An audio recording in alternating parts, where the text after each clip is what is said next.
Latest news updates కోసం ఇప్పుడే download చేసుకోండి media effects app. Welcome to media effects. April 6న కేసీఆర్ సిరిసిల్లలో నిర్వహించిన ప్రెస్ మీట్లో కీలక వ్యాఖ్యలు చేశారు. దీనిపై కాంగ్రెస్ సీనియర్ నేత టీపీసీసీ ఉపాధ్యక్షుడు నిరంజన్ ఎన్నికల కమిషన్కు ఫిర్యాదు చేశారు. దీనిపై కేంద్ర ఎన్నికల కమిషన్ కేసీఆర్ చేసిన వ్యాఖ్యలపై తగు చర్యలు తీసుకోవాలని ఈసీని ఆదేశించింది.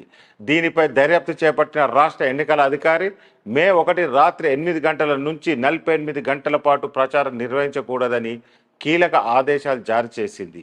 ఈసీ ఆదేశాల ప్రకారం మే 3వ తేదీ రాత్రి 8 గంటల వరకు కేసీఆర్ ఎన్నికల ప్రచారం నిర్వహించేందుకు అనుమతి ఉండదు.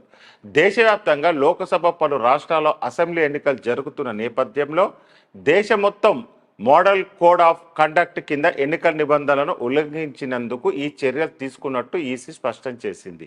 ఈసీ తన లోక్సభ ఎన్నికల ప్రచారాన్ని నిషేధించడంపై స్పందించారు మాజీ ముఖ్యమంత్రి బీఆర్ఎస్ అధినేత కేసీఆర్. ఈసీ స్థానిక మాండలికాన్ని సరిగా అర్థం చేసుకోలేకపోయిందన్నారు. ఇంగ్లీష్ ట్రాన్స్లేషన్ బాగా చేయలేదన్నారు. కాంగ్రెస్ కొన్ని పదాలను తప్పుగా వక్రీకరించి ఈసీకి ఫిర్యాదు చేసిందన్నారు కేసీఆర్. తన బస్సు యాత్ర చూసి కాంగ్రెస్ బీజేపీ భయపడుతుందనే అన్నారు.